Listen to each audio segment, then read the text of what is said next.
siguiente proyecto se titula Evaluación paramétrica de un ciclo de refrigeración multietapa para identificación de variables críticas.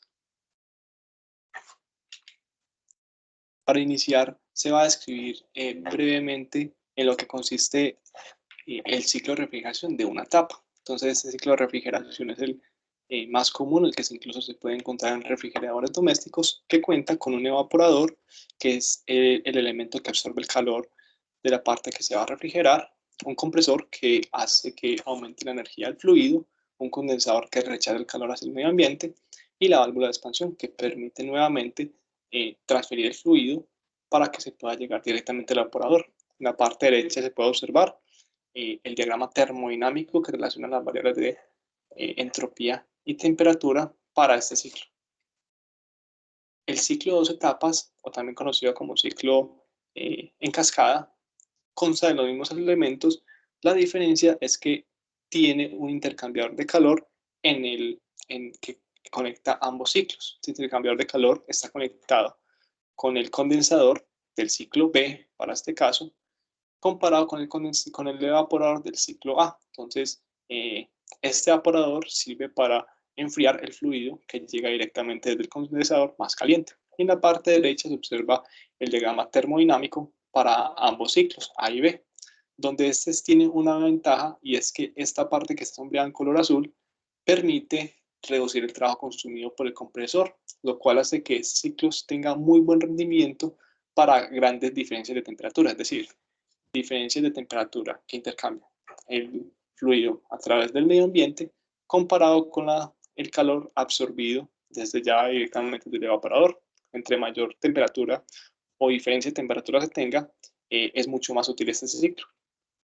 En el estado del arte se han encontrado 2 estudios recientes. En el estudio realizado en 2016 se compara un ciclo en cascada, en este caso de 2 etapas, que tiene el interior un eyector, y también se encontró un trabajo en el 2021 donde comparan 2 ciclos termodinámicos que utilizan dióxido de carbono y amoníaco como fluido de trabajo. Entonces, en este caso, se va a hacer un análisis similar apoyado a estos 2 estudios para lograr determinar la comparación entre ambos ciclos. El objetivo de este trabajo es comparar el rendimiento del ciclo de una sola etapa respecto al ciclo de 2 etapas por medio de un análisis paramétrico con el fin de identificar las variables críticas. Entonces, para este caso, lo que se va a utilizar es un software, en este caso el software ES académico, con el fin de comparar el rendimiento de una etapa y 2 etapas para un rango limitado de temperatura. Entonces, se va a ir también a comparar la aplicabilidad que tiene el ciclo de 2 etapas incluso para uso doméstico como tal. Entonces, se va a evaluar por medio de estas variables. Entonces, iniciando, se va a evaluar la exergía. La exergía hace referencia al potencial del trabajo útil comparado con el medio ambiente. También se va a utilizar lo que es la segunda ley. La segunda ley vendría siendo el trabajo mínimo versus el trabajo de entrada.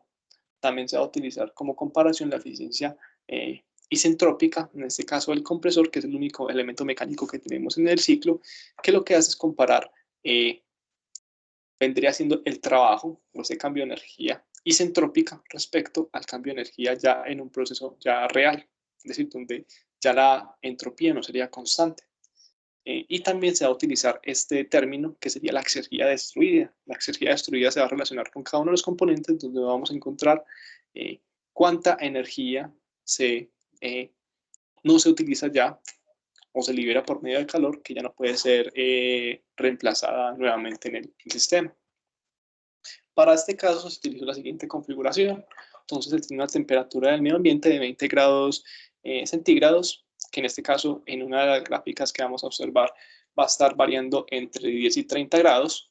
T sub L, que es el espacio que se va a refrigerar, va a estar a menos 15 grados Celsius, aunque el refrigerante en este caso se asume con 10 grados por debajo de este punto, o sea, menos 25 grados Celsius, que es el punto donde el refrigerante está cerca a tener su presión, la presión atmosférica. En este caso, si está dentro de la campana o está en saturación, y también por recomendación como tal del estado del arte. T sub H, que es la temperatura que va a tener el condensador, va a estar fija en 40 grados Celsius para algunas gráficas, pero también va a ser una variable que va a estar entre 25 y 55 grados Celsius. El flujo másico va a ser constante de 1 kilogramo sobre segundo, Q sub L, que vendría siendo el calor absorbido por el medio que se va a refrigerar, va a ser de 100 kilovatios. Esa eficiencia isentrópica para los compresores va a ser de 0.8, aunque vamos a mirar una variación entre 0.6 y el valor de la 1 unidad, o sería 60 y 100%, que 1 sería el máximo valor. P sub X, que P sub X es la presión que tiene al interior el intercambiador de calor, se va a mantener en 350 kilopascales, aunque va a variar entre 200 y 800 kilopascales. Para este caso se va a asumir la misma presión tanto para el fluido que está en la parte de la parte A con respecto a la parte B, que más adelante se va a mostrar. Entonces se va a mantener la presión igual para ambos, aunque estos fluidos como tal no se mezclan directamente. La primera gráfica que se obtiene es la eficiencia de segunda ley del ciclo respecto a T sub H, que es la temperatura que está en el condensador. Lo que se puede observar es un grupo de curvas donde entre paréntesis se va a observar el número de etapas, en este caso real e ideal de una etapa y real e ideal de dos etapas. Lo que se puede observar es básicamente que hay una diferencia entre el ciclo ideal y el ciclo real. El ciclo ideal va a ser mucho más eficiente que el ciclo real porque en este caso se está asumiendo para este análisis paramétrico caídas de presión como tal y además que los elementos no son isentrópicos, en este caso el compresor. Entonces se puede observar que en el ciclo de una etapa la eficiencia de segunda ley como tal o la eficiencia del ciclo va a disminuir, mientras que la eficiencia de segunda ley respecto al ciclo de etapas va a aumentar, que es algo que tiene sentido en la parte de que el ciclo de etapas es más utilizado para grandes cambios de temperatura, donde suele ser más eficiente. El COP, que es el coeficiente de rendimiento que relaciona el calor absorbido sobre el calor de entrada, o en este caso el trabajo de entrada del compresor, tiene una tendencia similar a la eficiencia respecto del ciclo, en este caso se vuelve a mostrar, aunque ya lo que sería las variaciones serían numéricas como tal respecto a la temperatura del condensador. Aquí se puede observar el COP, pero en este caso la mejora, como se muestra aquí. Lo que hace referencia a estas curvas es respecto al ciclo real y el ciclo ideal, donde el ciclo ideal es comparado respecto al ciclo ideal de una etapa y de dos etapas, al igual que el ciclo real de una etapa y dos etapas. Aquí se puede observar básicamente que la variación va entre 1.1, incluso un valor inferior de 0. Lo que quiere decir es que cuando hay un valor inferior de 0, como es este caso, es porque el ciclo de dos etapas es más eficiente que el ciclo de una etapa. Y tiene sentido porque aquí en este punto se puede observar que el ciclo ideal, que está con forma de triángulo, llega hasta un punto, es una temperatura cercana a los 54 grados, 53 grados, donde ya el ciclo de etapas, en este caso el ciclo ideal, es más eficiente, mientras que el ciclo mientras que el ciclo real, en este caso, todavía tendría que tener un poco más de diferencia de temperatura para que sea más eficiente el ciclo de etapas. Entonces, esta gráfica lo que predice es en qué punto ya el ciclo de etapas es mucho más eficiente que el ciclo de una sola etapa. Aquí se puede observar la exergia destruida por cada uno de los componentes para el ciclo de una sola etapa. Entonces, básicamente lo que se muestra es un grupo de curvas donde cada curva representa un valor para cada uno de los componentes. Entonces, se puede notar que la válvula de expansión, en este caso la que está conectada con el evaporador, es el elemento que mayor exergia destruye, o digámoslo así, es el elemento que más energía destruye y que no se puede recuperar, seguido de lo que vendría siendo el condensador y finalmente del compresor. Ya para esta parte, la exergia del evaporador destruida ya es un valor constante, dado que ese calor extraído se mantuvo constante como tal de 100 kilovatios. Aquí se muestra el mismo análisis, pero para el ciclo de dos etapas, donde se puede observar que a diferencia del ciclo de una etapa, donde todas las curvas son crecientes, en este caso la mayoría de las curvas son decrecientes o incluso son valores muy mínimos. Aquí se puede observar que la válvula expansión en este caso para la parte B tiene una mayor incidencia a decrecer, mientras que en este caso lo que es el calor que sale del condensador, cuya energía ya no es recuperable, aumenta, pero aumenta una proporción muy mínima comparada con la válvula. Aquí también se puede observar lo que es el trabajo de entrada para cada uno de los ciclos. En este caso, el ciclo de 2 etapas tiene un mayor trabajo, que es el que ha comparado para este rango de 25 a 55 grados Celsius, aunque la tendencia es decreciente. Si comparamos el ciclo ideal o el ciclo real, que está en color negro y en color rojo respectivamente. Aquí lo curioso es que el compresor del ciclo B, que se puede observar en este punto de acá, que es donde aquí tenemos el evaporador, su energía como tal, o la energía sobre unidad de tiempo que requiere para operar, disminuye a medida que aumenta la temperatura. Y eso se debe a que esta área que está sombreada en azul tiende a aumentar, haciendo que este trabajo disminuya para este compresor como tal. Aunque el ciclo A tiende a crecer, pero ya lo hace en una proporción muy mínima.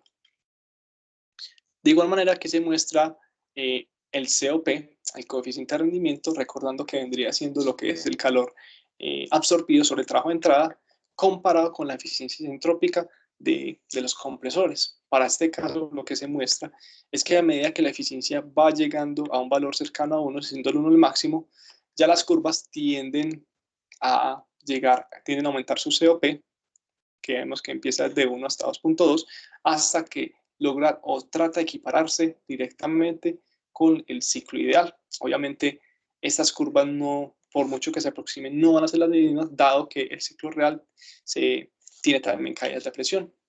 Aquí se muestra también este COP respecto a P sub X, que es la presión que tiene al interior de este intercambiador de calor.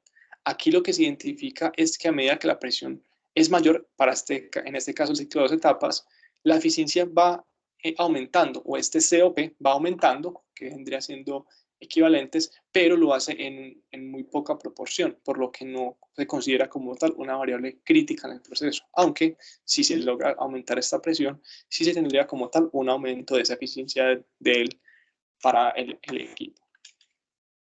Aquí también se muestra lo que vendría siendo la relación entre el calor cedido versus la temperatura en el condensador, o T sub H.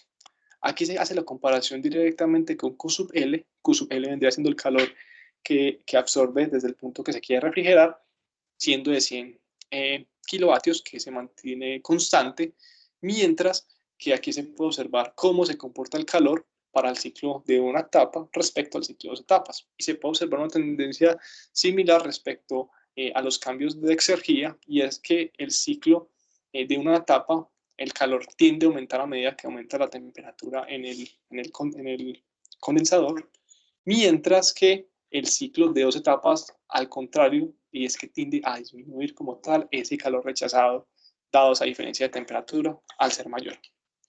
Aquí se muestra también lo que vendría siendo la parte de la exergía destruida versus ese cambio de temperatura externa, vendría siendo el cambio de temperatura ambiente.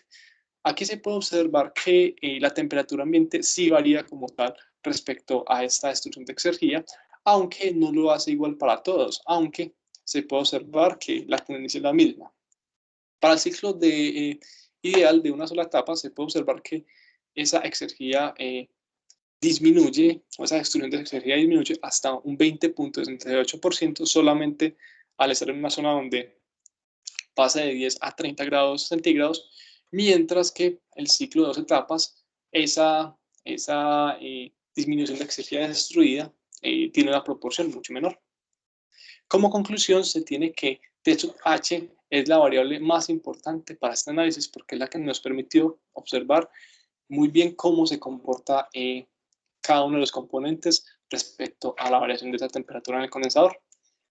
También se evidencia que el ciclo de 2 etapas no es apropiado en una baja diferencia de temperatura. Esto debido a que, a pesar de que se observa que la exergía destruida, incluso el trabajo de entrada, tiende a disminuir, no es suficiente para compararlo con un ciclo de una sola etapa para los rangos de temperatura analizados. La energía destruida en esta parte es mayor en el ciclo de 2 etapas, aunque se logra evidenciar que va en disminución a medida que aumenta la temperatura del condensador y para este caso. Y finalmente, el ciclo de una etapa es más eficiente comparado con los rangos de temperatura analizados. Estas fueron las referencias consultadas para esta presentación. Y quienes habló, Diego Alejandro Penagos Vázquez. Este trabajo se realizó junto con el docente Daniel Sanín-Villa. Ambos pertenecemos al Instituto Tecnológico Metropolitano de Medellín. Muchas gracias.